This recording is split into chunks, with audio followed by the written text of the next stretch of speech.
So next week we'll be checking 11, 12, 13, and I'll be teaching 12 and 13, and then the week of the midterm, we'll check 12 and 13, and then we'll have the midterm. Man, I got to prepare everything.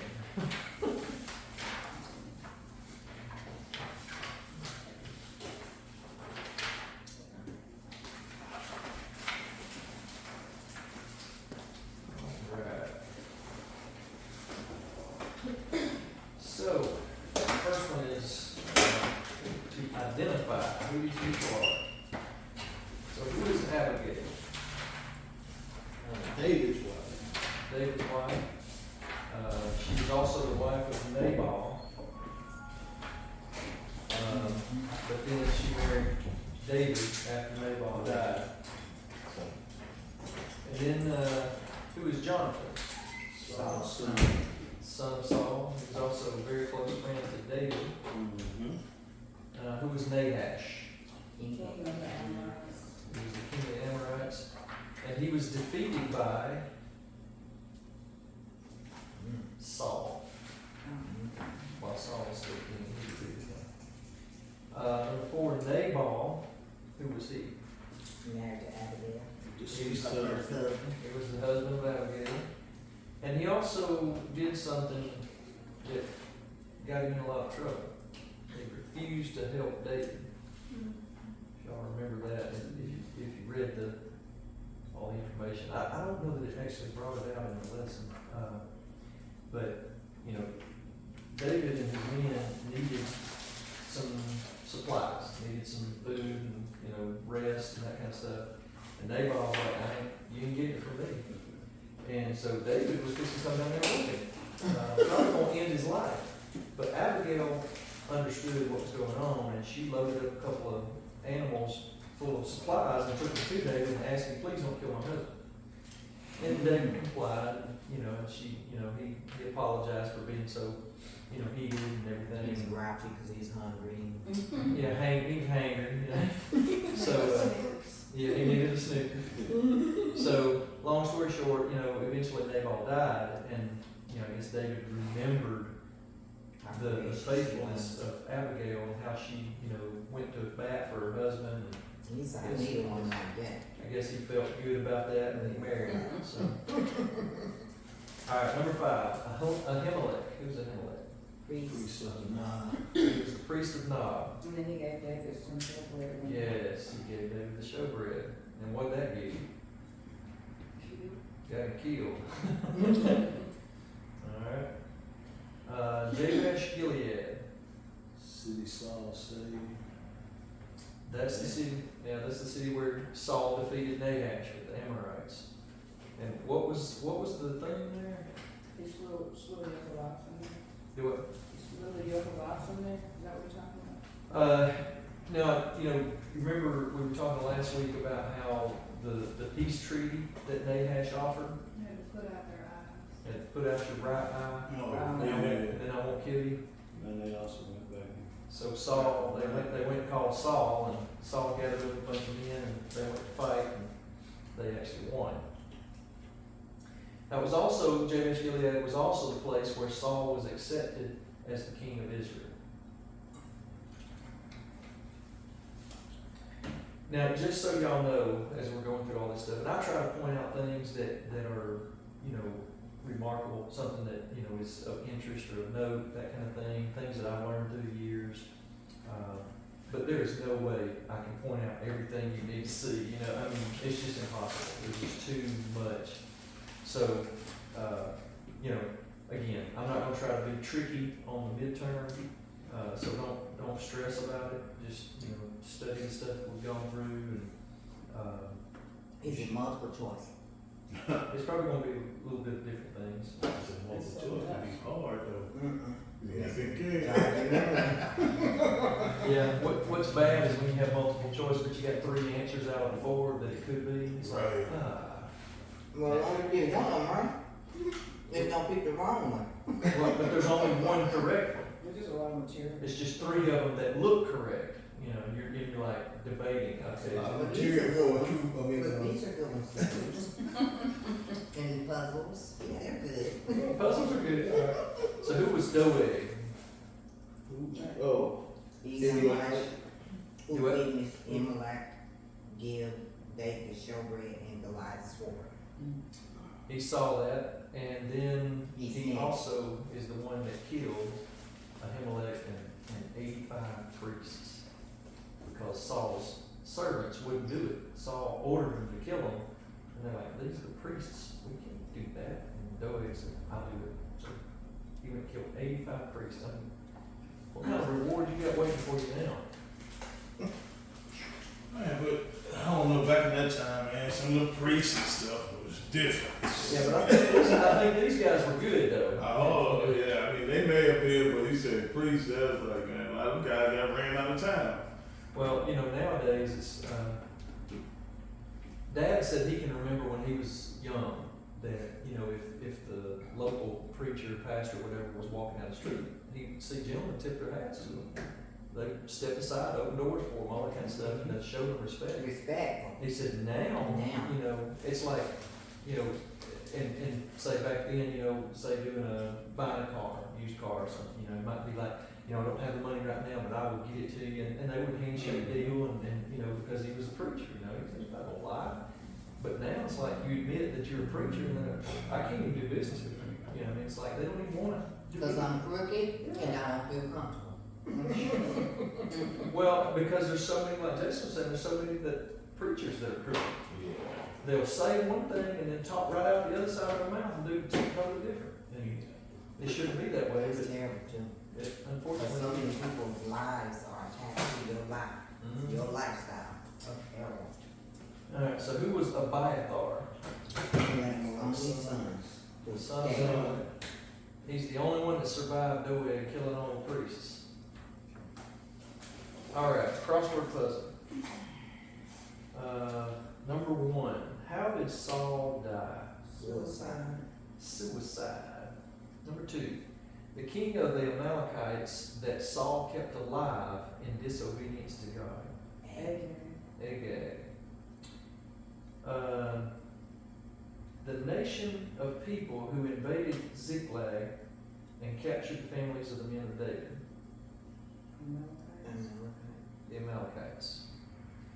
The first king of Israel. Saul. The father of David. Yes. And then the Philistine hero who was slain by David. Goliath. Right. I'm going to share something if I'm remembering right.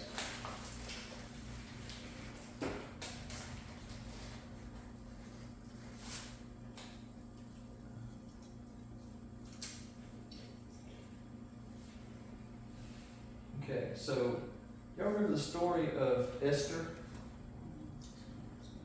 Queen Esther and Mordecai, her uncle, and who was the villain in that story? Do y'all remember? The who? The villain? Haman. You know, he was going to have Mordecai strung up, you know, hanging way up in the. Well, do you know who Haman was? It says he was Haman you know, it was always like, you know, like Nahash, the Amorite, or Goliath, the Philistine. Haman was an Agagite, Agagite, Agagite. And who was this king? Agag. So it seems that there's some kind of connection between Haman and this guy, you know. So I just thought that was kind of interesting. That won't be on the test, but just for your benefit, Well, I you said that. thought that was kind of interesting. All right, outside assignments. Answer any 4 of the 6 questions given below. The 5th question counts as 2 questions. Use the space below the questions for your answers. So using 1 Samuel 8:7, tell why Samuel rebuked Israel for sinning when she asked for a king. Why did Samuel rebuke the nation of Israel? Because they asked for a king. Because they were not accepting of God as their king. Yeah, he told them, you have not rejected me, but you have rejected God. And refused to let him reign over you. All right, 1 Samuel 8:20, tell why Israel wanted a king. We don't want to be like everybody else. We like the Well, Jones. if everybody else jumped off a building, are you going to jump off too? What made Saul try to kill David? And Jealousy. Envy, jealousy. The women saying Saul killed his 1,000, but David his tens of thousands. That's in 1 Samuel 18 and 7. They was the man. Number 4. Why did God reject Saul as the king over Israel? And be specific. He was disobedient when he allowed the king Agag and the cattle to remain alive. Anybody else? often burns, So, burnt offering. he was repeatedly disobedient when he offered the burnt offerings to God. I'm a priest, would you Priest. appreciate this? He was hard. Say that. So yeah, I wrote down 3 things. God told Saul to utterly destroy the Amalekites until they be consumed. He didn't do that. Samuel asked why he did not obey the voice of the Lord, but did fly upon the spoil and did evil in the sight of the Lord. And then Saul turned back from following God and did not perform his commandments because they did not feel that all the Amalekites and took spoils. And that was in 1 Samuel 15, 18 through 19 and verse 26. But all of those were correct. Number 5, read 1 Samuel 19 and then 20, which tells the story of 2 times that Jonathan displayed his love for David. Then write a summary about these 2 instances. So I was envious of David and wanted to kill him. But Jonathan was fond of David, so he helped him escape Saul's wrath twice. He knew that Saul was jealous and David would always be in danger. It would never stop. Because he would say, no, don't kill him, kill him. Don't kill him, kill him. And he would always keep David abreast of how he was feeling. So he would say, hey, go do this, and I'll let you know if he plans to kill you or not. So yeah, in the first instance, when Jonathan really displayed it, he told David, look, I'm going to go talk to my dad. He said, I don't think he's trying to kill you. I think you misunderstand. He goes and talks to him. Yeah, he's mad, but he got him to calm down and, okay, I'm not going to kill him. So he secured some peace. And there was peace for a little bit. But then the second time it happened, he said Jonathan made a covenant with David. Now, why would Jonathan want to make a covenant with David? Because he knew his father was evil. And 2, his dad wasn't letting him in on this one either. And he wanted to be more like, I promise you, it's not trickery. Because David thought that he was trying to trick me. He's like, well, why would your dad tell you on this trip? Because he don't want you to know, because he know how much you love me. What do y'all remember what the covenant was? That didn't look like that's a test one. He had David promise him to do kindness to his family when God removed all of David's enemies. Okay, I He remember. knew that his father had made himself an enemy of David, and he knew that God was going to raise David up. He's like, look, I don't want to be caught in the middle, and I don't want my family suffering for what my father did. So I'm going to make a covenant with you that you will be kind to my family when God kicks your enemies out of the way. Strategic, but I think he genuinely did love David, So in the second one, Jonathan made a covenant with David that he would discover if his father Saul truly wanted to kill him and would send him away safely. And he did find that out. I remember shooting the arrows and having the kid run. He didn't know, keep going, So, very interesting. Now, this is one of those tricky lessons where they put the last question on the front of the next lesson. Oh, I remember. So, number 6. And then they didn't word it right. Can find any connection. I think that's supposed to be can you find. Because I found a misspelled word in the previous chapter. Right. Can you find any connection between the events recorded in 1 Samuel 11 and 1 Samuel 31? So, did y'all find anything? Jabez Gilead. In the first part where he saved them and then they went and got his body. Right. Yeah. So in the first one, right, they were cowards. They were afraid to stand up for themselves. They were actually considering putting their right eyes out so they could have peace with this oppressing king, Nahash. I got 2 eyes. I can give up one. Think about that. How scared would you have to be? How weak-minded or weak-willed would you have to be to consider every man in the village, we're gonna have to put out our right eyes so that they won't come in and kill us. Well, what's gonna stop them from killing you after that? But it'll be something else. It will be something else, right? But then later in 1 Samuel 31, we see that they did go into enemy territory. They didn't invite themselves, they just went and took down the bodies that they had nailed up, you know, with Saul and Jonathan. They went in with their 2 eyes. Went in with both eyes. Okay, didn't check. They went in eyes wide open. All right. I thought that was a good question, and I thought it was interesting. I had a comment I was gonna make, so on that David making that covenant with Jonathan, he remembered that covenant, and that's how Mephibosheth ended up in his court. Very true, very true. If y'all remember the story of Mephibosheth, you know, he was crippled at both feet, couldn't walk.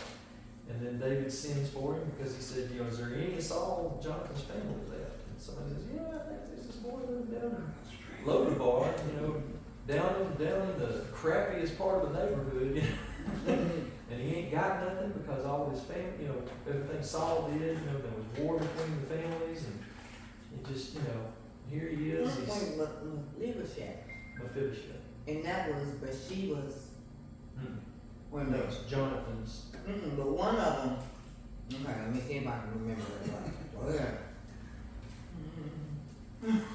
Go ahead, I don't know. Oh, I Because thought I was trying to, I heard a message and it tied into why the, whoever was, David's right-hand man turned against him with Amalek, his son, Mm. because he happened to be Bathsheba's, grandfather. Joab, you talking about Joab? Yeah, I believe. I might be, Because but it That's was, the beautiful. That's the beautiful.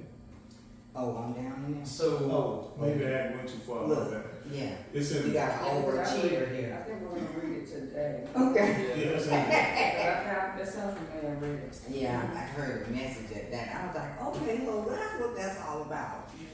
Maybe. all right, so let's go to the homework on 10.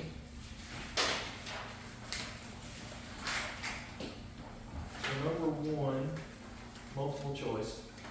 In David's dirge over the death of Saul and Jonathan, he did what? See. C. He praised Saul and spoke about his love for Jonathan.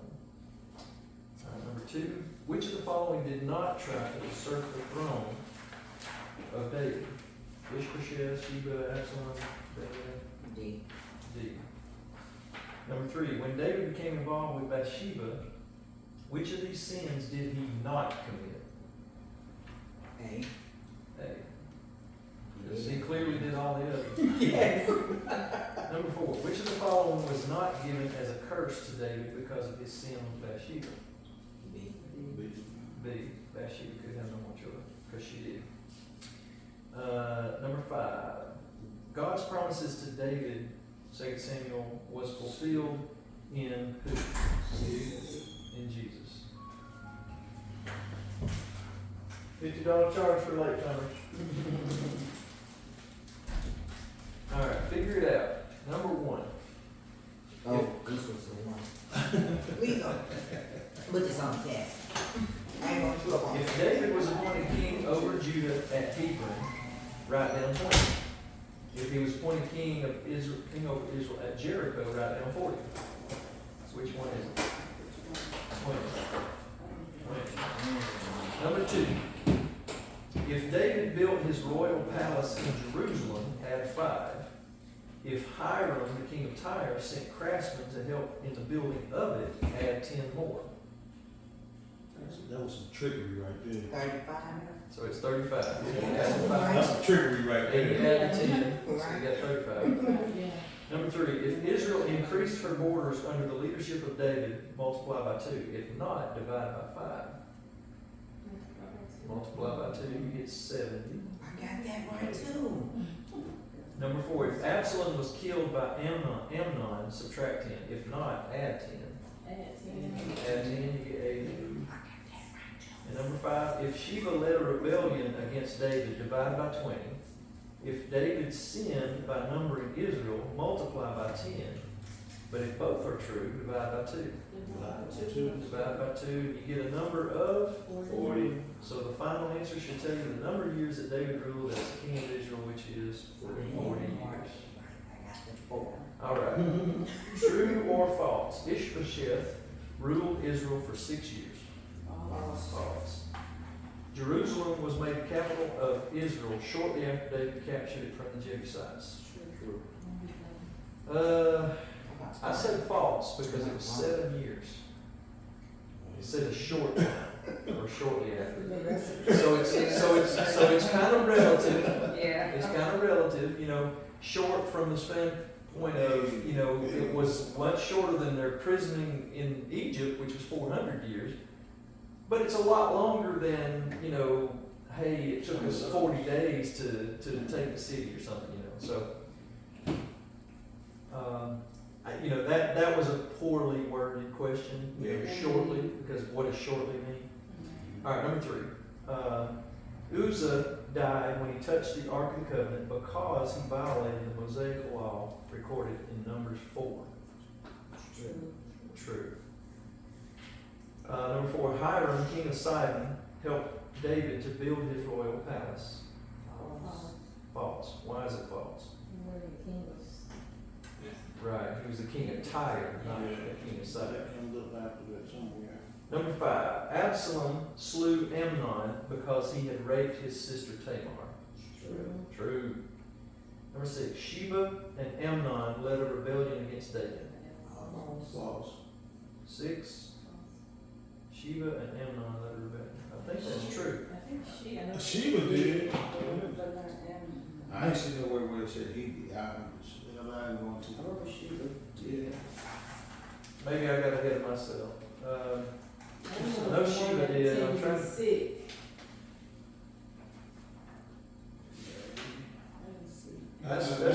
That's probably an error on my part. I'm reading the question again. I probably just got hung up on Sheba.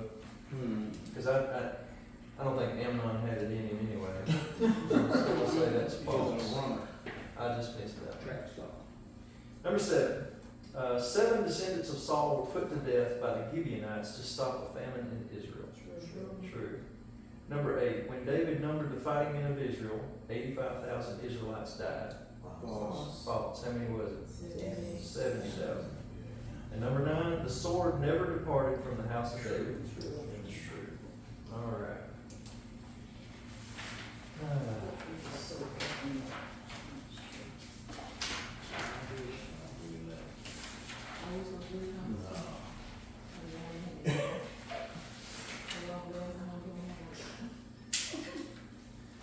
All right, so here we go. Lesson 10. And so we'll be teaching 10 and 11 tonight. 10 and lesson. Can't even talk. Let's see all my sticky notes to try to go through here and highlight the things that I need to bring out. All right. So keys here, we're talking about the reign of King David, and you know we start before he really reigned, but you know once Saul and Jonathan died, the Bible really goes into some detail to point out how David mourned their death. Now, what would you do if you were David? And you had gone through what David had gone through? I don't know, it'd be hard for me to wish you well when you wish you was dead. Right. I mean, David had spent 13 years running from Saul. Saul trying to kill him. Not only did he run from him, but he helped him. Yeah. In so many ways. He helped him and then he turned on him. Well, it shows that he had a heart of compassion, even though you weren't nice to me. I'm still very sympathetic of what happened to you.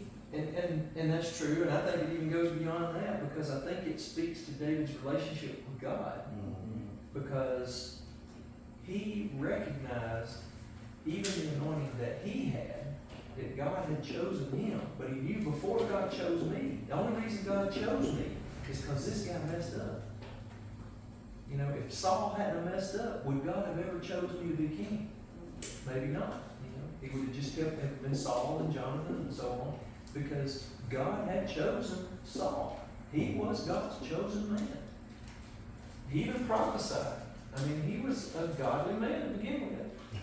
But he let things get out of control, and you know, and God judged him.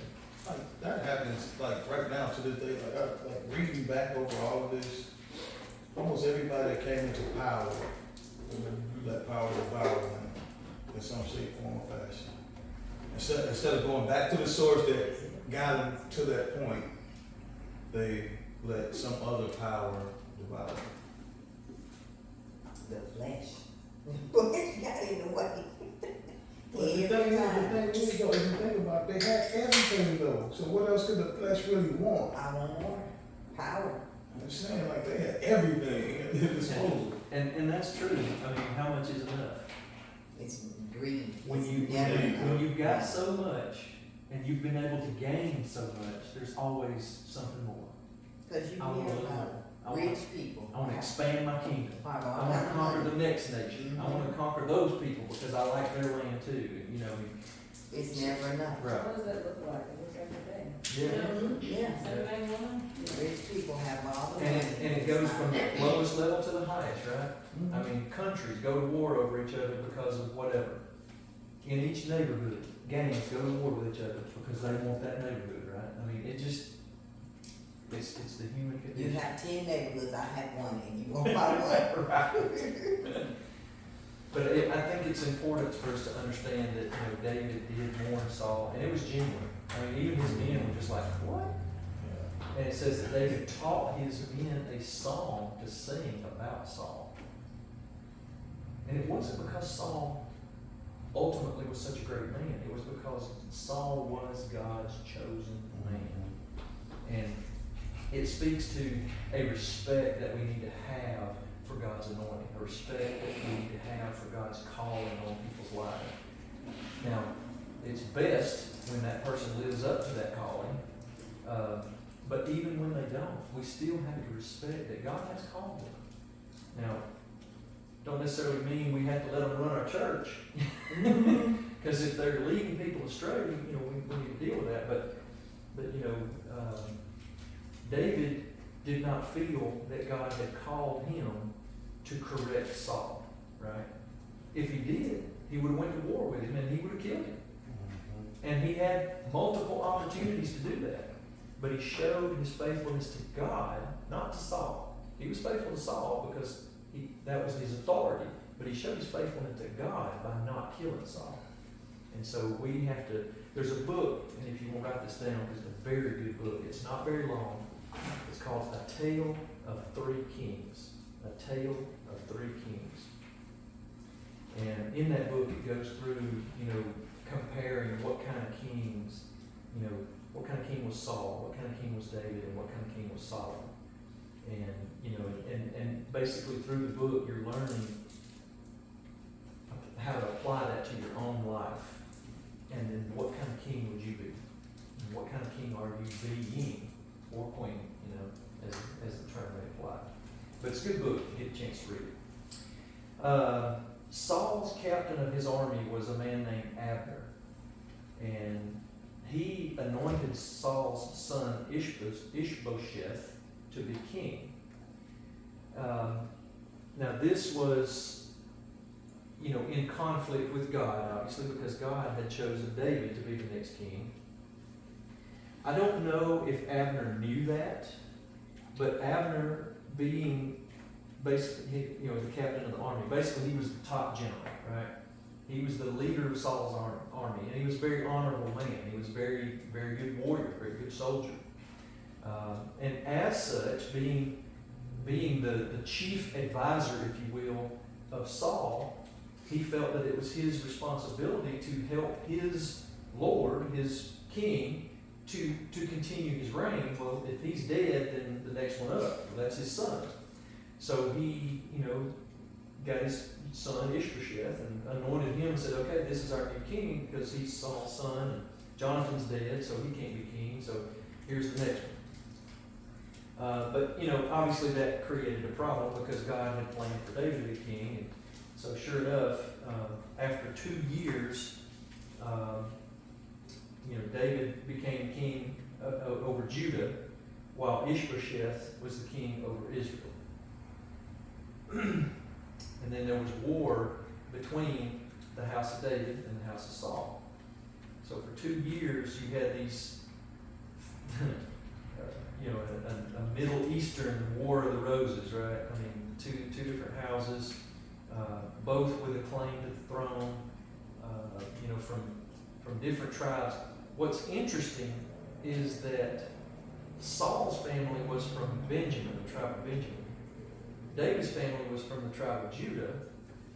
And down the road, I'm pretty sure I'm remembering this right, I can look it up again, but I'm pretty sure when the kingdom split down the road, you know, after Solomon died, the 10 tribes in the north joined together, but there were 2 tribes in the south that were called Judah, and the other tribe was Benjamin. So it was funny that those 2 tribes joined together to be the southern kingdom, while the other 10 were the northern kingdom.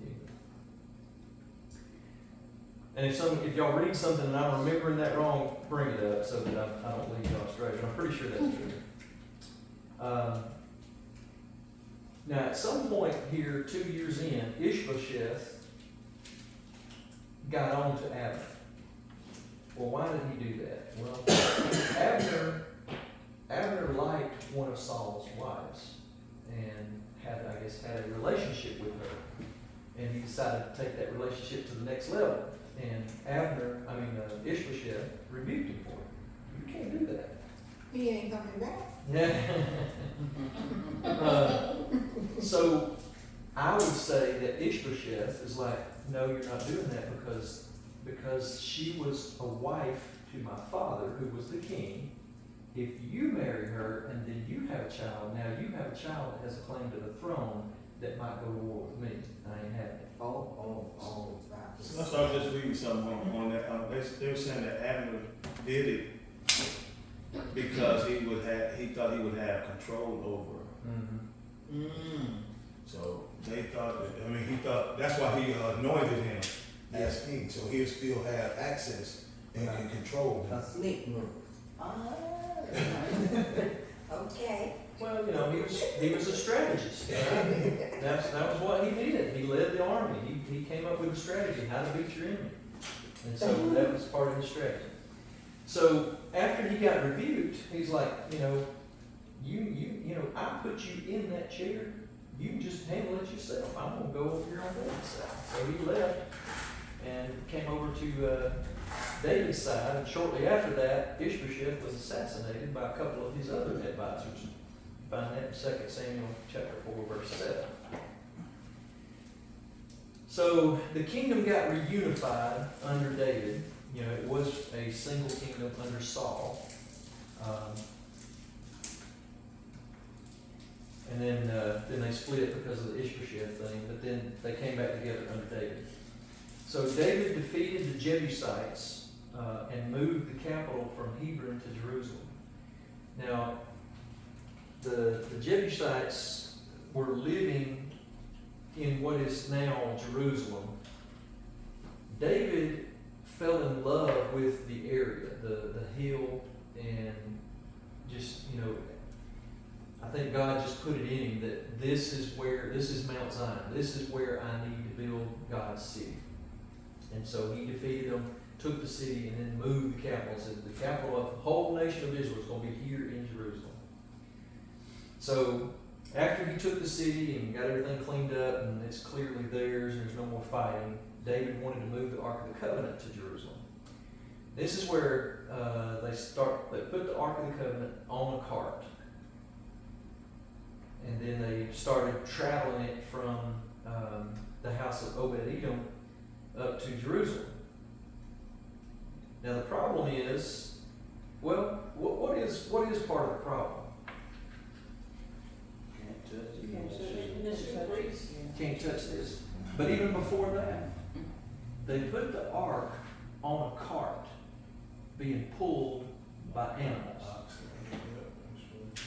God had commanded that the Levites would carry the ark. That he had rings made on the ark that they would put those gold-covered staffs through, and they would carry it on their shoulders. Basically testifying that, the presence of God will dwell on men.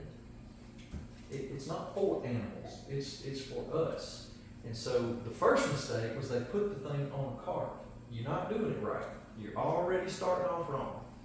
And then they're walking along and the cart's wobbling and now, what would you do? You're walking along and your job is to get the Ark of the Covenant, which represents the presence of God. Your job is to get this box to Jerusalem safely.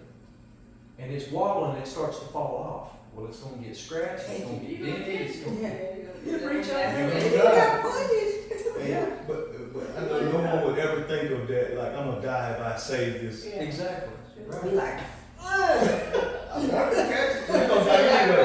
You're gonna die anyway, the king gonna kill you. Yeah. Cause he gonna say you let it fall. that's a guess what Guarantee he you. do. Yeah, you gonna die. You Maybe going, I can't. going to hiding. I didn't catch you, see?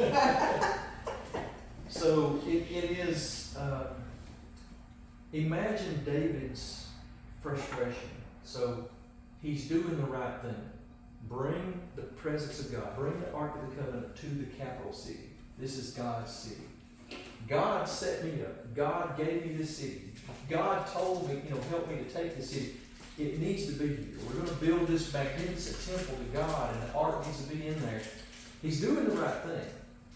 But they didn't do their homework. They didn't get themselves in the right condition and the right position to do what they were trying to do, and they were just trying to do it in their own strength. And obviously it created a problem. But now here's the thing. David genuinely was trying to do the right thing, and one of his people died for it. So he calls time out. Ho, ho, ho, wait a minute. I take that back. The ark was at somewhere else, and this is when they turned off and put it in Obed-Edom's house. So, they said, okay, look, just whoever's house is closest here, we're going to put it in their house, and they can take care of it while we go figure out what did we do wrong, what do we got to do to fix Is it this. 20 again? So it took a good while.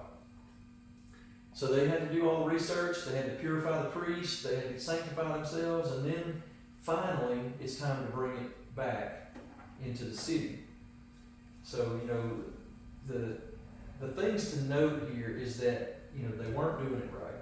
So when we are trying to do a good thing, we need to make sure it's a God thing. Right. Just because we got good intentions don't make it right. Doesn't mean God's going to bless it. As that famous saying is, the road to hell is paved with good intentions. Well, I meant good. I was trying to. So we need to make sure that we're in alignment with God when whatever it is we're doing, so that people don't die. In this case, spiritually. Back then, physically. And so, we can use that as an example in our lives today, personally and corporately, to remind us of the importance of understanding, and that's one of the reasons for this class, understanding where did we come from, where are we going, so we don't repeat the mistakes of the past, and we can move forward in confidence. So only the Levites could touch the ark, and because of this, they stopped at the house of Obed-Edom for 3 months. And you see that in 2 Samuel 6 and 11. Now, it's interesting to note here that the family of Obed-Edom was blessed. It says this in 2 Samuel 6 and 12. They were significantly blessed. People noticed after the Ark of the Covenant stayed at their house, and it was only there for 3 months. But people saw a change in them. And later on, if you look up Obed-Edom's name, you will see him mentioned all in. He and his family, they were mentioned all in the staff that worked in the temple once the temple got built. They were singers and porters and all this kind of stuff. So when we attend to God, when we honor His presence, which is what they did, He opened His home to let the Ark of the Covenant stay there. They made sure it stayed safe. They did whatever they needed to do to honor it. And as a result, in those 3 months, they were just bountifully blessed. So that was interesting. I don't think that was in the notes of the lesson, but I thought it was very interesting. So now the ark was moved by the Levites to Jerusalem in 2 Samuel chapter 6, verses 13 to 15. What was significant about how they got it to Jerusalem? Did y'all read that? So before, they stuck it on a cart, pulled it by animals, right? So this time, they had a priest do it, right? What did they do? They were carrying it. Every 6 steps, they offered a sacrifice. They killed oxen. I mean, can you imagine that? I don't know how far that was, but every 6 steps. Even if it was a block, that's a lot of oxen. Every 6 steps. What do you think about that? If you're killing these animals, and you're killing a bunch of them, the whole trail is covered with blood. We need to have our whole life in the blood of Jesus. Everything we do need to be covered by the blood. We need to always make sure, even if we only take 6 steps, and then, God, am I still doing it right? Always be in alignment with God. So when I read this, I remember reading this long ago and thinking, man, that just seems excessive. That's a lot of animals. Every 6 steps, that would take forever. You'd never get to Jerusalem. But that was what David felt that God wanted him to do to make sure they did it right. And then later it says that David danced before the Lord. As they brought the ark into the city, David was dancing. And the ark, when it arrived, the whole city was shouting and blowing trumpets. Except for one person. We know one person wasn't celebrating like everybody else. And I don't think that was in this lesson either, but it's an important thing. A person named, spelled Michael, but depends on how you want to pronounce it. Mikhail or Michelle, whatever. His wife. Saul's daughter, David's wife. Right. She was embarrassed by him. Look at you out there, half naked, dancing around. You're the king. You do it. She was embarrassed by him. But obviously, she didn't understand what he was doing, right? She had an adoration in her too. Yeah. Think about it. If she had known what he was doing, how could you be embarrassed by that? You're going to be embarrassed by somebody doing everything they possibly can to honor God? How can you be embarrassed by that? Anyway, David wanted to build a temple for God, but God did not allow it. But God did bless his efforts to prepare for it. And this blessing included the dynasty of the Davidic kings. This was ultimately fulfilled in Jesus. You can read that in 2 Samuel chapter 7, verses 11 through 16, and also in Hebrews chapter 1, verse 5. That God had promised David that there would always be an heir of his on the throne. And obviously Jesus is forever on the throne. So, all right. So David chose not to go to battle one day. He was the leader of the army, but now he's the king. And he decided that his men could handle it without him. And I guess he was taking a vacation day or something, a staycation. And he walks out on the roof, and unfortunately, he saw Bathsheba, who was Uriah's wife. So you wouldn't be where you're supposed to be. Wasn't In you? trouble. You got out of line. Mm-hmm. You wasn't called to walk around on the rooftop while your army's out there fighting. He was called to lead your army, right? Now, what's interesting? Why is it interesting of who this is? It's Uriah's wife. If you got your Bible, turn over to 2 Samuel chapter 23. 2 Samuel chapter 23.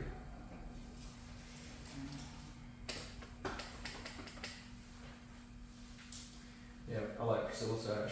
She goes, so if you have your Bible or your iPhone or your iPad or any manner of I-ness, open your Bible. 2 Samuel 23. And I don't remember what verse it starts in, but it's talking about David's mighty men. it might even start at the first of the chapter, but it may be a few verses down. Eight. Okay.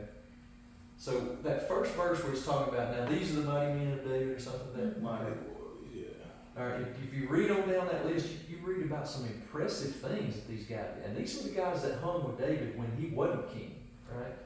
These were the ones who hung with him when he was able to live in the cave. These are the ones who were with him over in Ziklag when the Amalekites took all their families. And these are the ones who whooped the Amalekites. And these are the ones that whooped the Philistines. And these are the ones that helped David stay safe from Saul all those years. So the rider dies. And here we go. Go down to verse 39. There it is. And Uriah the Hittite, 37. one of his own mighty men, one of his own ride or dies, out there fighting the good fight, but his wife's at home, taking a bath, And she fine. and she fine, at least fine enough. Then you're like, oh, no. So he saw Bathsheba, he had her called to the palace, they committed adultery, she got pregnant. We all know the story. David tried to cover it up.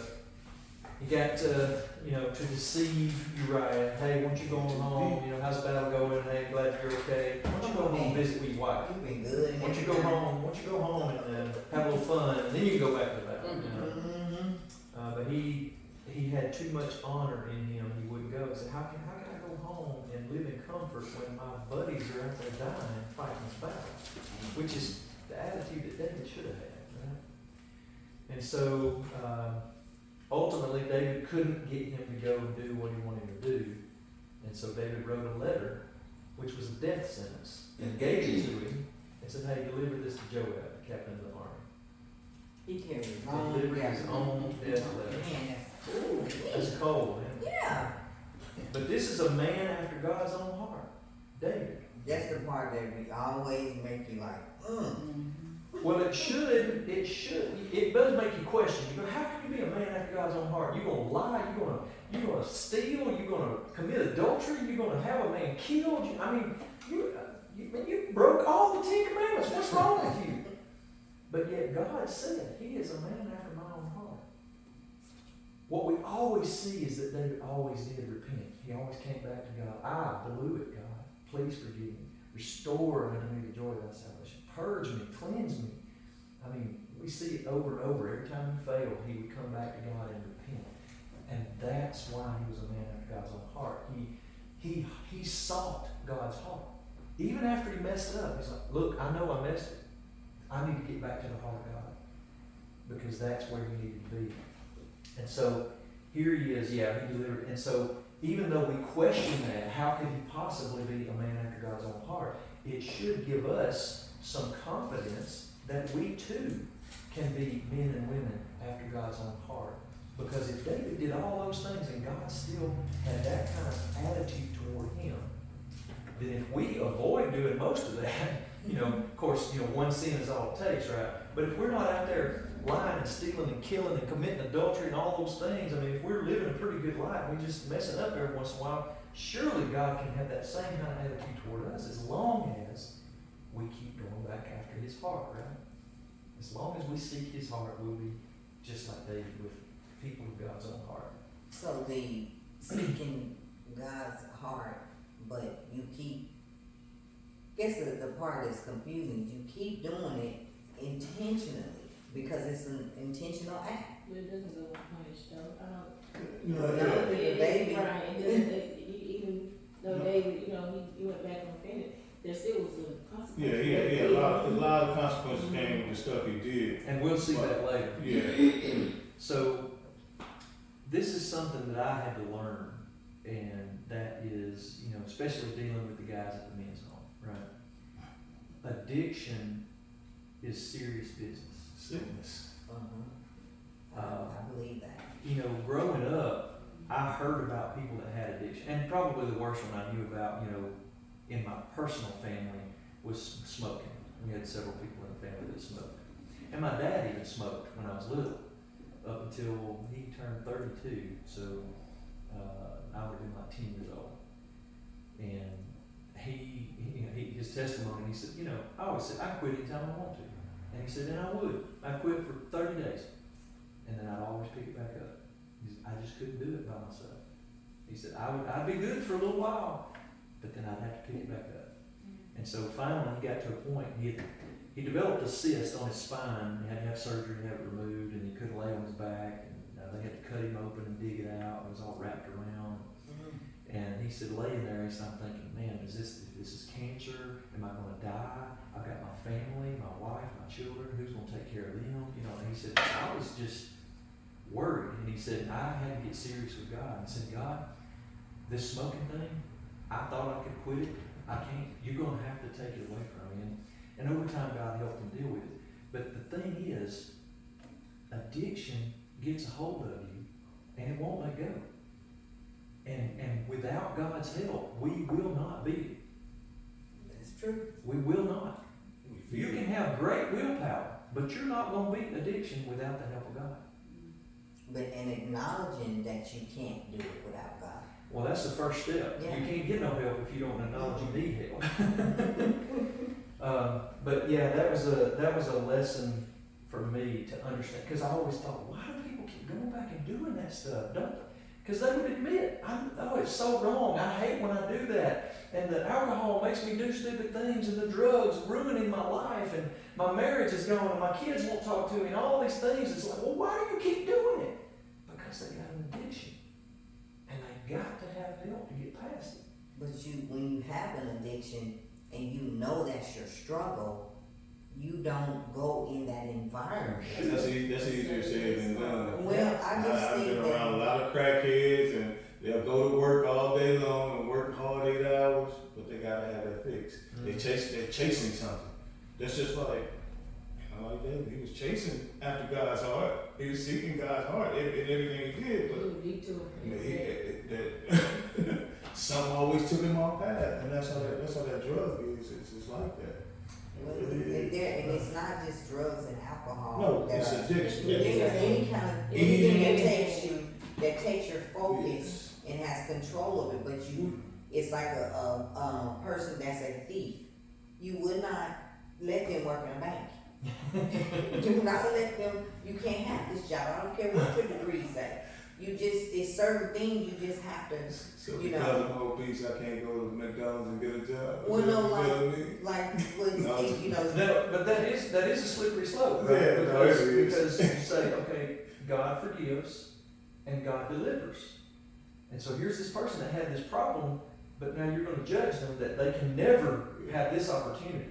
Right. Because they had this problem in their past. Well, I'm not judging. I'm just no, saying but we I get that. we do that. I We get do that, that. but like where you guys know he's a recovering addict. So I've not been a drinker, but he won't go, like he'll say, like especially on our wedding, he was like, well, you can have champagne. I'm like, no, I'm gonna have sparkling apple cider. And he was trying, but he's shared with me that those are little triggers. Mm-hmm. So I wasn't even gonna do nothing. I don't care what day it is, because I didn't want to put him in the position Trip him up. that he right. And then here, now I'm married to you in this foolishness. Something that I haven't Right. Everybody is married to you though, that's the thing about it. Everybody Yeah. has somebody to say, hey, I'm not gonna. Well, I guess what I was saying is, if you know, he knows that's his trigger. So he avoids those areas. I guess that's what I was Your saying. environment plays big part of that. Yes. Because you're his environment, so you help with those triggers, not putting those triggers in front of him. And so, Just you know, shoes. That's my only addiction. Let me go a little bit farther, right before 7 o'clock. So when David thought he was in the clear, God sent the prophet Nathan, right? And did like this. Well, Nathan got him by telling him a little story. He said, there was this, simple man. He had one little sheep that he had raised since it was a little lamb. He was so close to this one sheep, but he had a buddy, the Lord that lived in the land. He had hundreds of sheep, and so this rich man had a visitor come to visit, and he was going to kill one of the lambs to set a feast for this guy. Instead of getting one of his own 100, he took this man's and killed it. And that was the only one he had.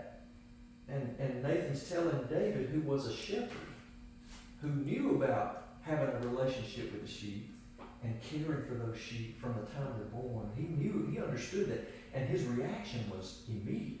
That man's gonna die. Pass judgment. He said, whoever he is, that man's gonna die. And Nathan says, thou art the man.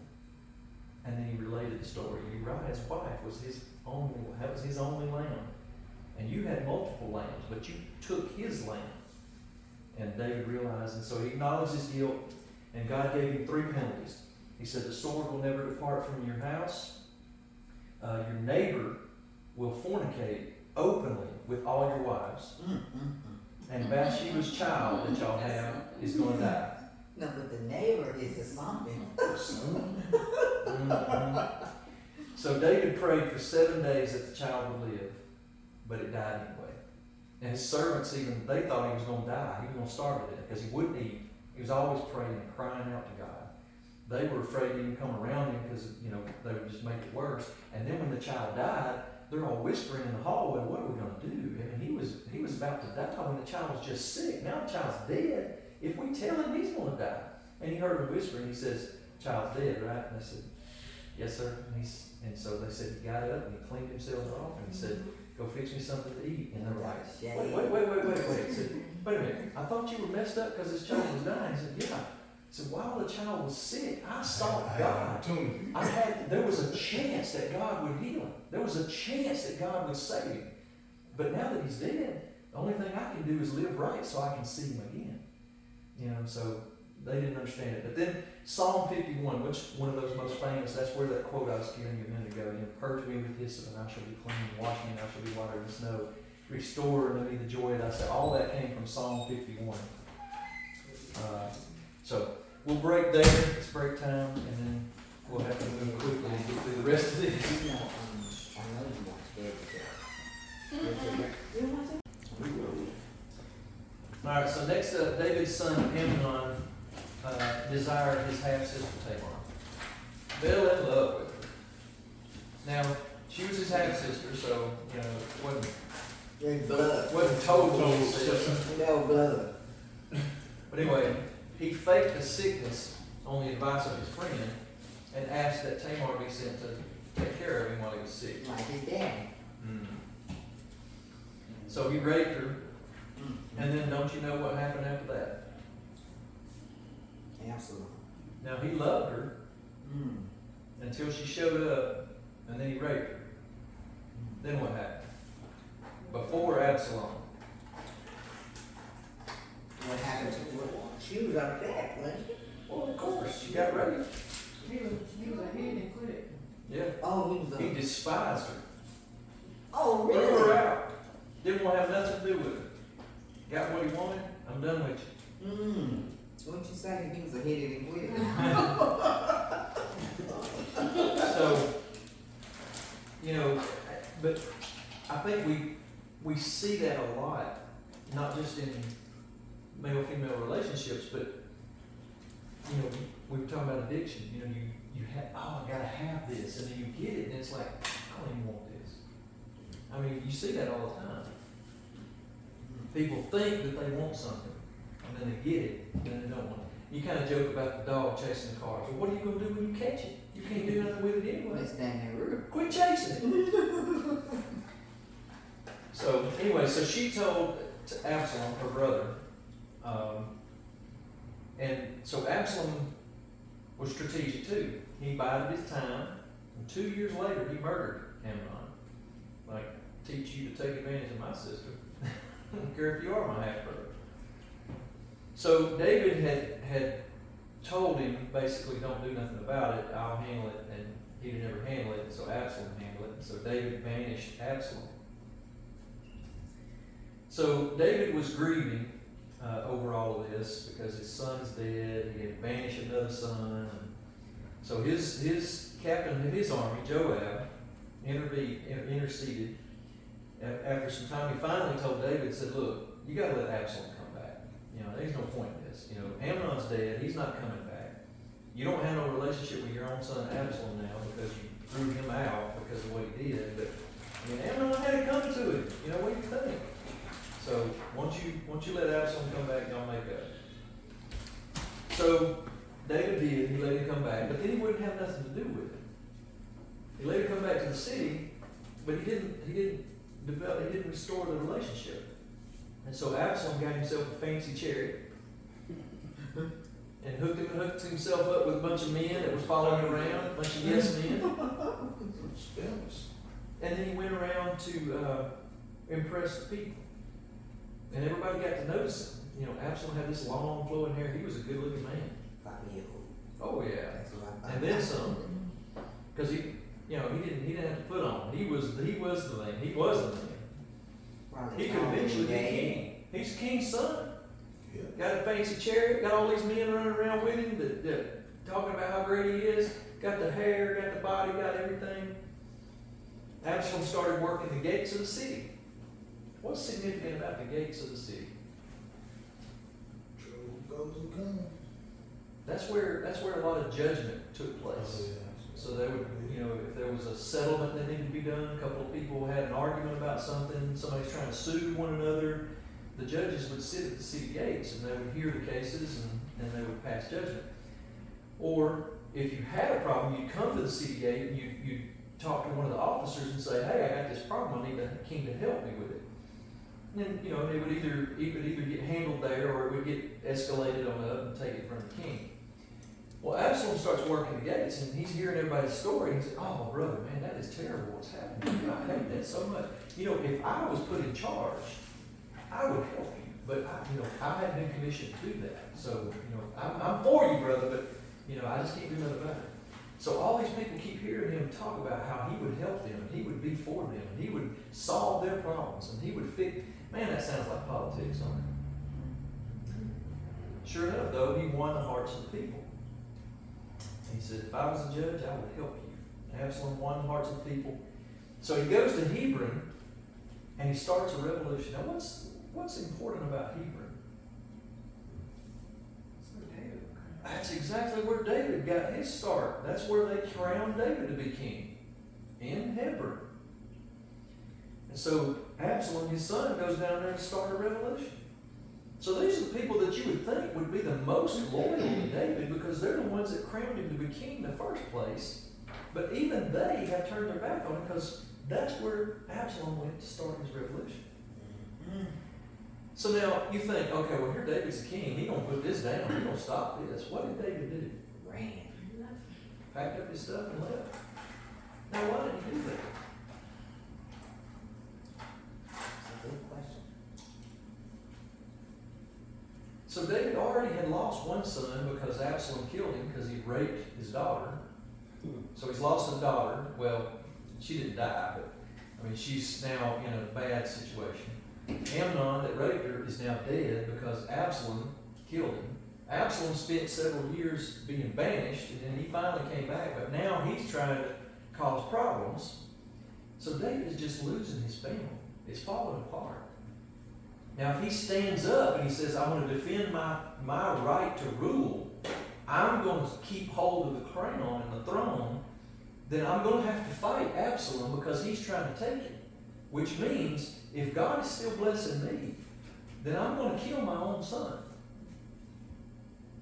And he didn't want that. So he said, rather than spill more blood over this and destroy my family further, I will just step aside. If God is for me, he'll work this out. If God is not for me, then it's my time anyway. So he left the city. Now, could you do that? We don't want to give up what's ours, right? It's hard to do sometimes, but sometimes we have to leave things in God's hands. Sometimes it's hard. Oh, Yeah. every time it's hard. I don't know about sometimes. I think every time Sometimes it's it's hard. easier to be like, but some of them trials, it's like, nah. Yeah. God has to say, hold on to me like this. But so Absalom took over Jerusalem and David left 10 concubines. He left some spies and he left some messengers. People that could get word back to him about what was going on. 10 concubines. I had to do a little research. What's the difference in a wife and a concubine? Concubine side piece. Not exactly. Oh, okay.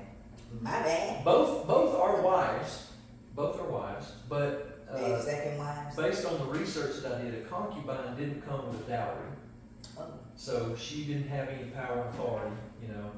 These other wives, a lot of times it was a political marriage, like she's the daughter of some other king, and you marry her, so now they all got a political connection, you support one another, that kind of thing.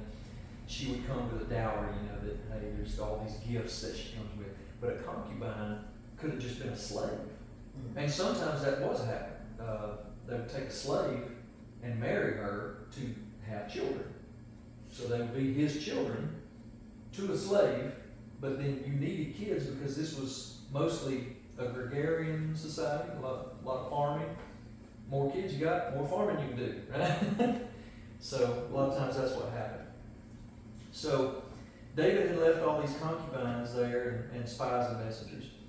So here comes the second part, you know, of the curse, that his neighbor would commit fornication with all of his wives. Absalom takes all them wives and concubines, goes up on the roof of the palace so everybody in the city can see, and goes at it. and line them up. Yep. So did that publicly with David's wives, just as Nathan had prophesied. Now tell me, what kind of hatred you gotta have? A lot. Now this is your dad. Now I'm trusting that none of these was his mom, right? But you know, these are all stepmoms, right? And your dad, and you're gonna do this in front of everybody. It ain't like you did it behind closed doors. Ain't nobody gonna ever know. You did it on purpose so everybody can see. That's some hate. That's a real hate. That's some hate. So Absalom planned a strategy for attacking David. There's a man named Ahithophel. I don't think he was in your lesson. Ahithophel. He is important. Ahithophel That's was what I'm talking about. he was a counselor to David. That's the one. Yeah. So he was a gifted strategist. You can read in 2 Samuel 16 and 23. Basically, his advice was as if you had sought the oracles of God. It was like he was just super gifted at strategy. If he told you a plan, go with that because it's going to work. He was that kind of guy. So David heard that Absalom had turned Ahithophel to be his supporter. So here's Ahithophel. Now, did he really turn on David, or did he just say, well, look, I'm just serving whoever's the king of Jerusalem, you know, king of Israel. Here's Absalom, he's the king, so I'm going to support the king for the country. I don't know if Ahithophel really turned on David, but he was supporting Absalom. But that was because she was grandfather. Grandson? Grandfather. Ahithophel. Yes. I think there is a relationship. I don't know if it's grandfather, but yeah, I agree with you. I'm pretty sure there is a relationship. So it was a strategic plan because he was mad at David for what he did. Yeah, well, there's another guy like that too. And, It was. but anyway, so he is now supporting Absalom. Well, David prays. So David prayed to God that he would turn Ahithophel's counsel to foolishness. That's in 2 Samuel 15 and 31. Turn his counsel to foolishness. Now, you know, we have the power to pray and ask God to do things, right? And it might be that we have an enemy that is doing everything they can to destroy us, to undermine us, to sabotage us.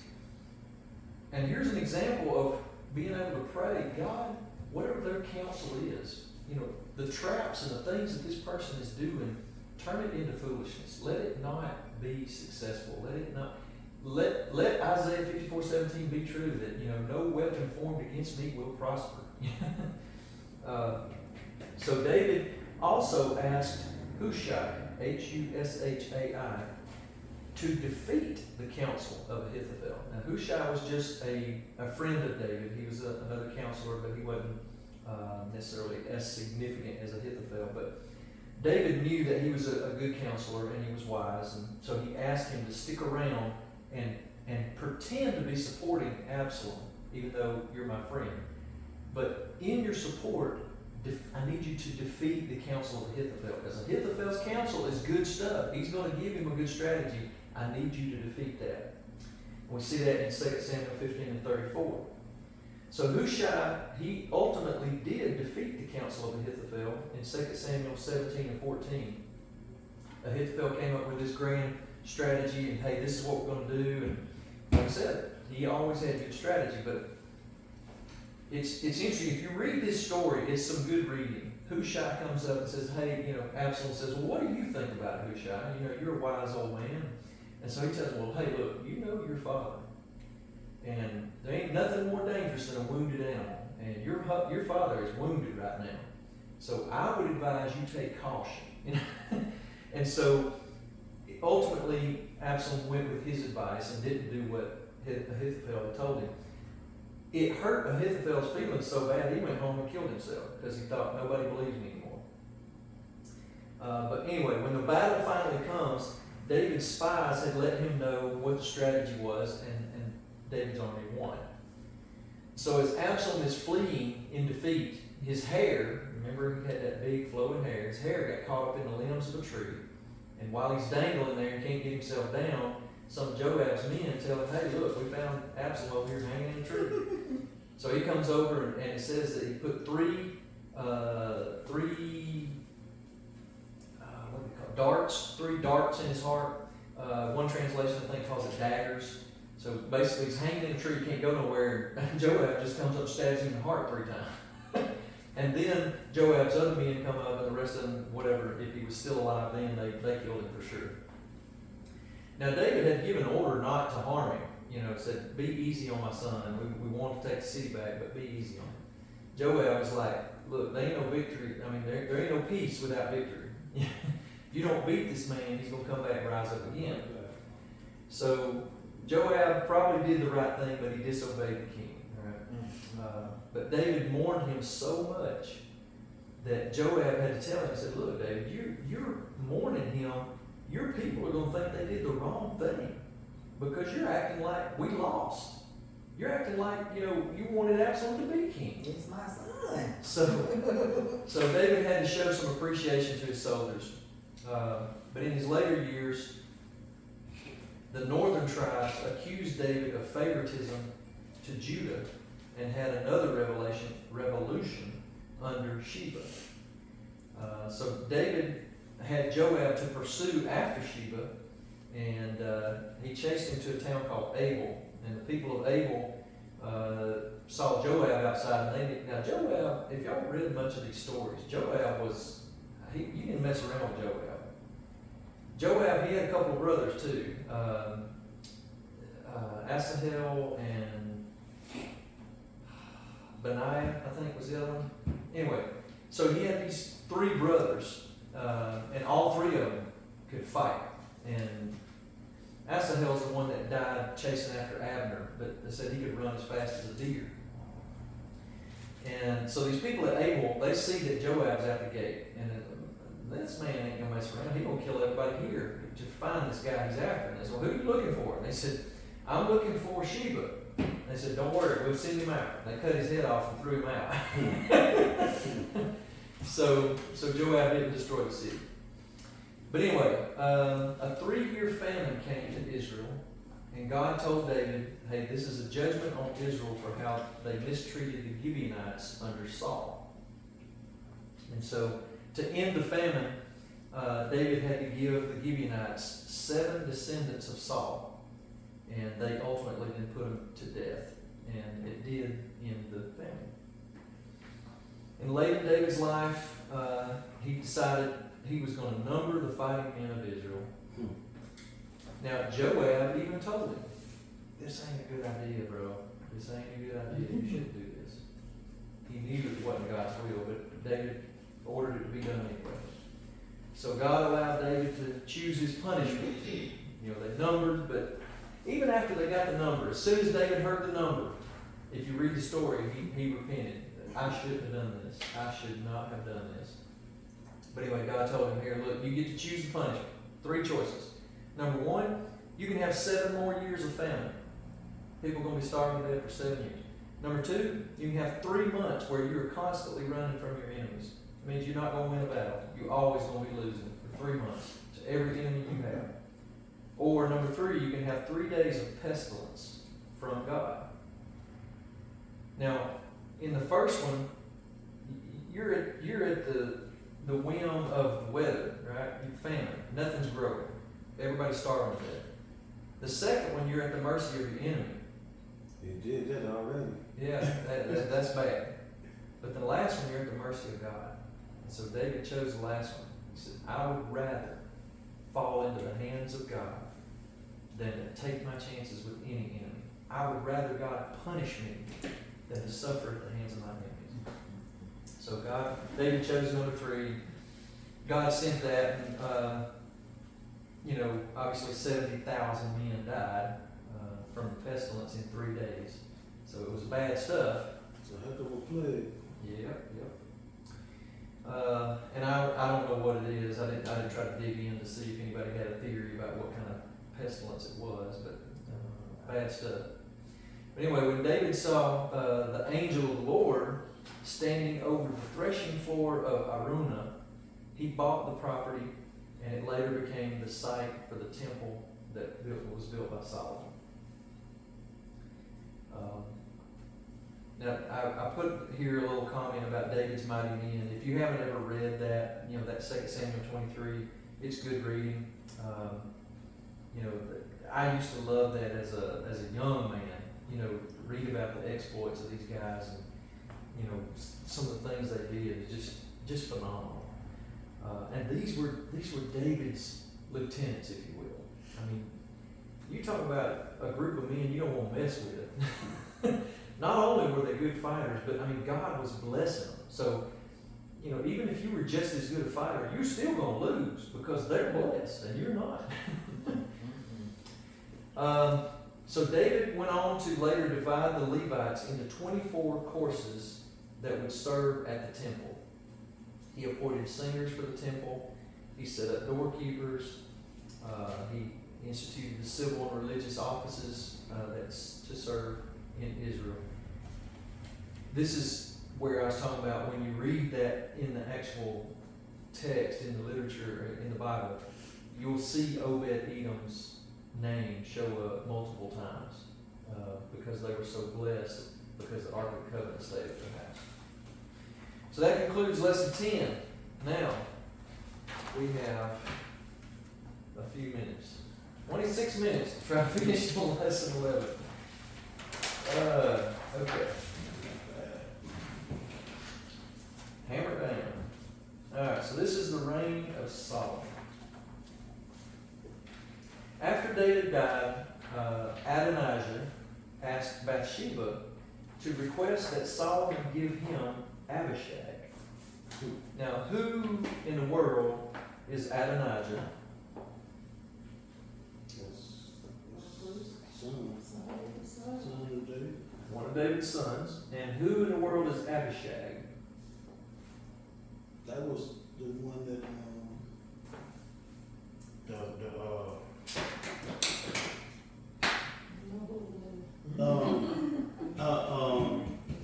a slave that laid with David in his old days. He asked for a question. So, I don't know if he requested it, but David was old and he couldn't stay warm. And so his servant said, let's get a young girl that can sleep with him to keep him warm at night. And so Abishag was brought in, and till David died, she slept with him. She slept with him. I don't know what they did, but she slept with him. He was old. Now, Adonijah, Abraham was old too.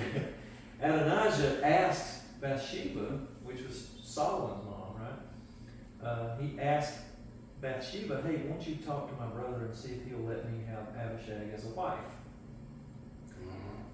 Now, Adonijah had also tried to set himself up as king, right?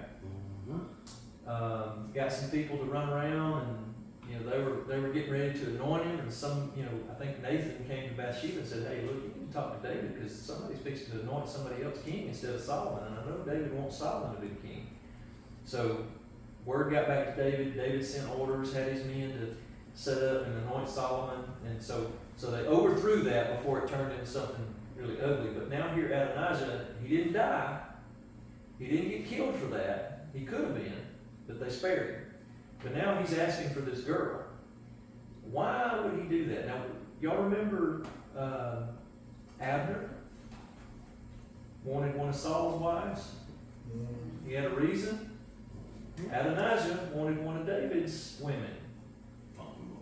So Solomon saw through this attempt to get the throne and had him killed. I know you're my half brother, but you're not going to ruin the kingdom. You're going to keep acting ugly like this, and judgment's coming. So Abiathar was banished for supporting Adonijah, and he was. Y'all remember the priest Eli, priest and judge Eli? You know, the prophecy said that your line's going to die. That's going to be it. Here it is. And here's his last male relative, last priest in Eli's line. Abiathar got banished. So Zadok was put in his place, appointed as high priest. And Joab heard that Solomon ordered him to be killed, and he fled to the tabernacle in Gibeon. Now why would Solomon be trying to kill Joab, who was David's captain of his army? David told him to. Got to deal with this man. Joab had been a great general. He had helped David to secure the kingdom and win many victories. But he also disobeyed David on many occasions. And ultimately he killed Absalom himself. So there were reasons for this, that judgment came. But anyway, he runs to this tabernacle, and I guess he's thinking, well, I'm in the church. Ain't nobody going to kill me in the church. And he grabs hold of the horns of the altar. Well, Benaiah goes and finds him and says, hey, you need to come outside because we got to take care of some business. And he's like, I ain't going outside. So he sends word back, says, hey, he won't come out of the temple. And Solomon said, okay, look, if he won't come out, then you kill him right where he's at. Yes, sir. Going back to Joab, he also, the reason why Solomon wanted to kill him is because he was trying to help his son become, he was one of the people. Yeah, he got caught up in, he got caught up in it too. Yeah. So Benaiah didn't want to kill him in the tabernacle, but Solomon ordered it. Said if he won't come out, then you kill him right there. So he did. Now, if you remember, as David was leaving the city when Absalom rose up, there was a man named Shimei who came out and started cursing David and throwing rocks at him, telling him, you never should have been king in the first place. I don't know who you think you are. I mean, look at how you treated your own family, and you clearly ain't no good man. I mean, your own kids turn against you like this. Look at this, I mean, just really giving him a hard time. And Solomon's men David's men that were leaving him out of town, they said, look, let us take care of this. And he said, no, don't. He said, if God is for me, then he'll take care of that. And if I have lost it with God, then I deserve it. And so he let it go. He didn't do anything about it. Because he was on his way out of the city to run from Absalom. So now, David, as he's dying, he tells Solomon, look, you need to avenge me on this guy, because if he'll be that way with me, he'll definitely turn on you too, right? So Solomon told him, said, look, your punishment is, if you ever leave the city of Jerusalem, I'm going to kill you.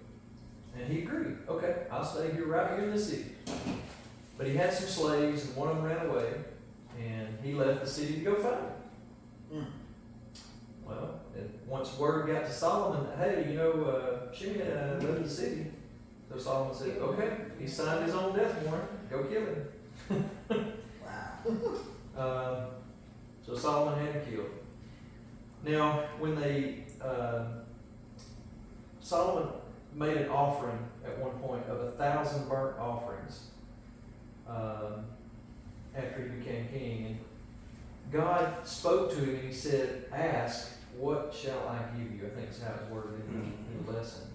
Basically God came to him and said, what would you have me do for you? What do you want? And Solomon asked for an understanding heart to judge your people and to discern good from evil. So, you know, that's like that whole 3 wishes thing. What would you wish for? You know, riches and long life and power and wealth and, you know, all these things. But Solomon showed that he had some wisdom even before God blessed him with wisdom to say, look, I need to have the wisdom to be able to judge your people. If you're putting me in charge of them, then you're going to have to give me the wisdom to know how to judge them. And so God said, you know, he gave, you know, because you asked for wisdom and you didn't ask for all this other frivolous stuff, you know, the petty stuff, then I'm going to give you that petty stuff too. So he, not only did he give him the wisdom, but he gave him the riches and the long life and everything. I'm sorry, what was that? Someone said something? So Solomon was able to judge, and he demonstrated this in one episode where there were 2 harlots that both had a small child. Prostitutes, right? We talked about this before. 2 prostitutes, both of them had a baby. In the middle of the night, one of them's baby died for some reason. You know, She smothered him. something she smothered him, you know, rolled over on him, didn't know. So anyway, so she sneaks up that morning and goes and swaps babies with the other lady. And so the other lady wakes up, her baby's dead, and she's like, my baby can't be dead, I just checked him a few minutes, you know. So she takes it to the court, you know, and said, hey, this woman stole my child. And she said, no, she tried to swap with me because her child died. And so it ultimately gets taken to Solomon because nobody can figure out who is telling the truth. And Solomon says, well, look, tell me what happened. So they each tell their story. And Solomon says, okay, here's what we're going to do. Chop the child in half and give half to each mother. Oh, brilliant. And the real mother said, no, please don't kill him. Let her have him. I would rather he live than be cut in half just so I can have a piece of it. And the other lady's like, yeah, cut him in half. And Solomon's like, yeah, she ain't the mama. Give it. Give her a baby back. Right. So, I mean, it seems simple right now, That was but it brilliant. was wisdom here, you know, to understand that mentality, you know, to grasp, because obviously nobody else got it. Now it's kind of like common wisdom, but before Solomon did that, you know, people didn't think about that, you know. Now we have this as an example. We have the whole Proverbs, the book of Proverbs. So Solomon divided up Israel into 12 districts. Why did he do that?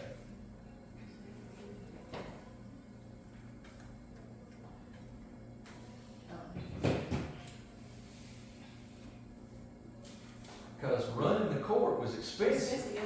Yeah. And you remember how Samuel told him, said, look, if you want a king, here's what he's going to do. It's gonna cost you. It's going to cost you. It's going to cost you. They didn't want to hear it. But we want a king like everybody else. And now they're bigger than ever, man. So Solomon's court was huge. He divided Israel up into 12 districts, basically the 12 tribes.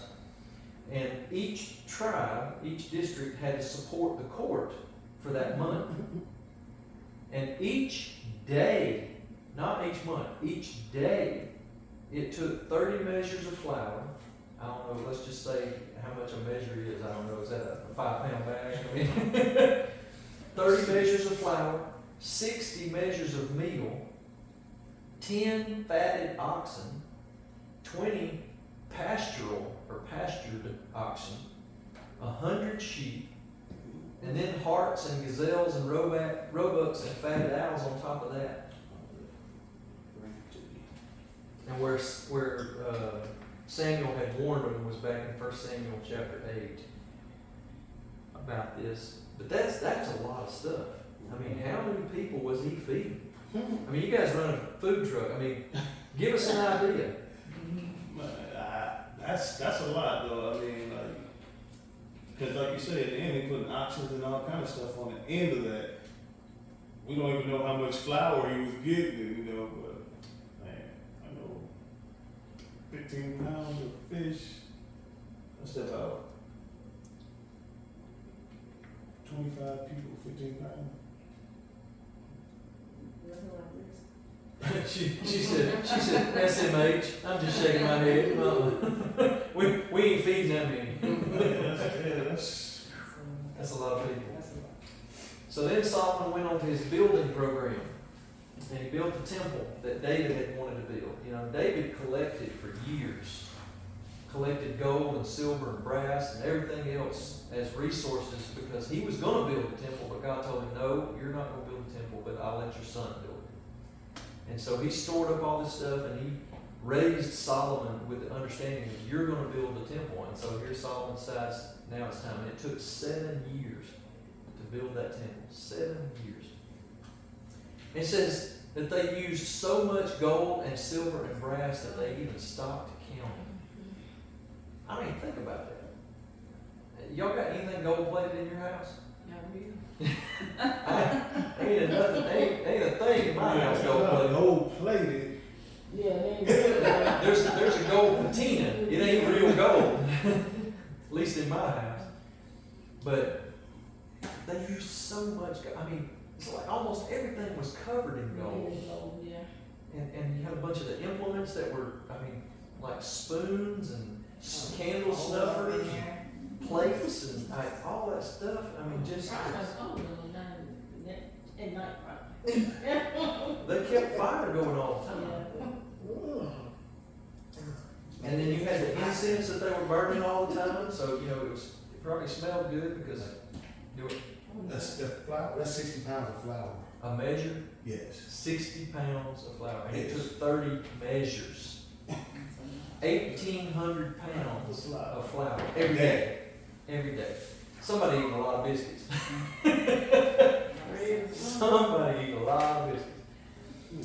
And then at the dedication of the temple, it said that the glory of the presence of God filled the temple.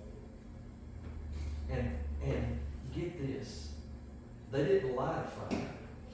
Fire came down from heaven. I mean, think about that.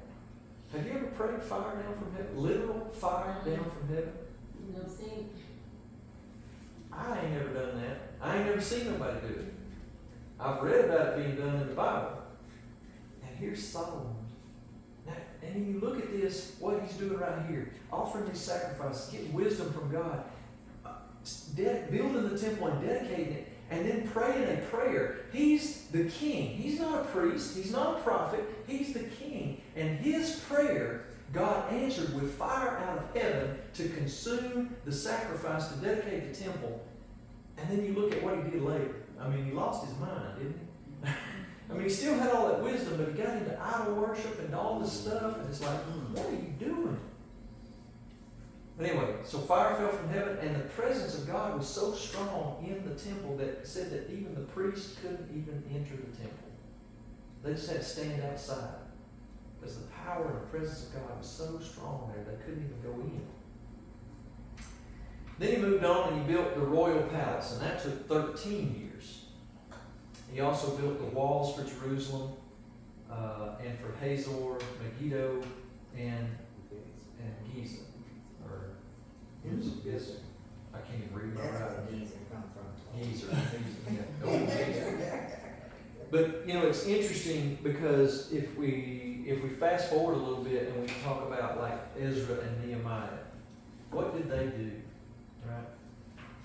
What was the first thing they did when they came back to Israel, came back to Jerusalem?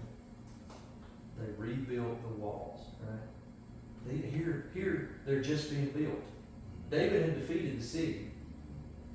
Solomon has now become king, and says Solomon built the walls at Jerusalem. And now you have the Wailing Wall is a remnant of this wall. That's pretty cool. All right. Getting toward the end here. Good things. We're about out of time. So, the Queen of Sheba came to visit Solomon. She had heard about this man. And it said that she came with hard questions to test him and with gifts.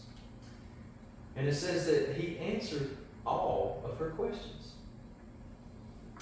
And she said, it was a true report which I heard in my own land about your words and your wisdom. In 1 Kings chapter 10, verses 6 and 7. Matter of fact, she said, I wasn't even told half about you. What I heard was incredible. I couldn't even believe what I heard, but what I heard wasn't even half of what's true. So apparently he was the man. I mean, he was Oh, wow. impressive. Mm. Now, Solomon ended up getting married a few times. 700 wives and 300 concubines. That's 1,000. So think about that. You talking about, you know, okay, let's say in 1 year, you want to spend some time with each one of your wives. Yeah, I was amazing. That's 3 times a day at least. I At mean, least, three yeah. of them a day. 3 women a day that he would have to spend some time with, just to get around the whole, to make the loop. 3 women every single day that he would have to spend some time with, if he did. That's just ridiculous. Very. What was he doing? I mean, I don't even know. But a lot of those were political marriages where Solomon was establishing the kingdom to make sure he had allies and his neighbors and all this kind of stuff. There's a group that still does that. Do what now? So there's a group that still practice Lots of people. yeah. So one of Solomon's marriages was to Pharaoh's daughter, and we know this one was a political marriage. We read that in 1 Kings chapter 3. But the problem is that these women brought idolatry. He married these strange women from foreign lands. They worshipped other gods, and he brought them back to Jerusalem, and they wanted to maintain their heritage and everything. So Solomon built altars in Jerusalem to Chemosh and Molech, Molech is child sacrifice. child sacrifice. He used to bring the children there to be burned. Isn't that a trip? Yeah. If I remember reading right, the Molech statue had a couple of arms like this, and they would bundle the baby up. Yeah, either that or they had a hole in so they put the baby through the hole. And then I don't know, somebody referenced this, the other one, similar to Santa Claus. But I don't know if that's true, but I've read the comparison to that in Santa Claus.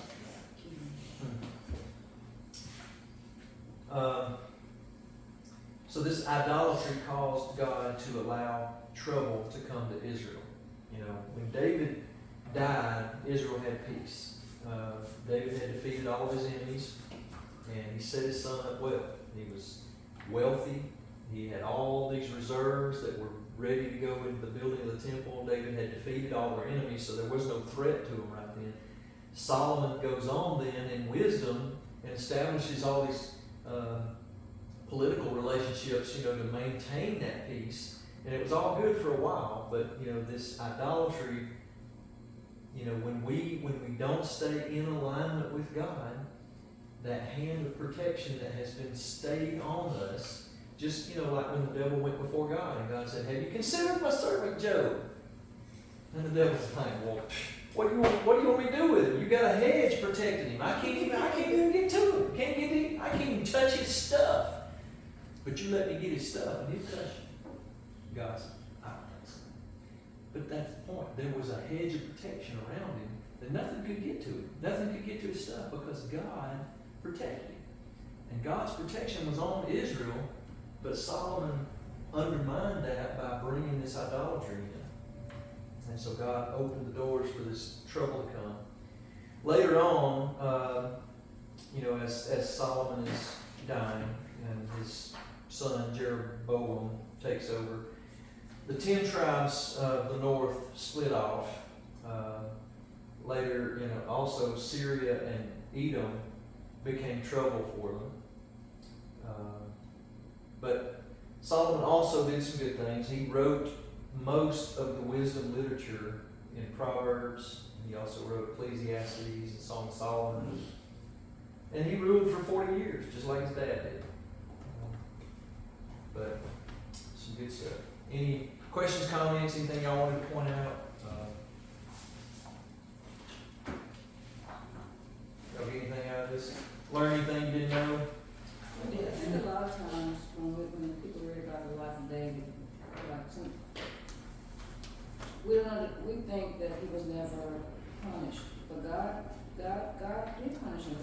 There were consequences, right? Off the road. Yep. So when he, you know, God raised him up, but God also said that you have to be accountable for what you're doing. Yeah, and I, you know, I've told people that, I said, you know, I have seen God remove the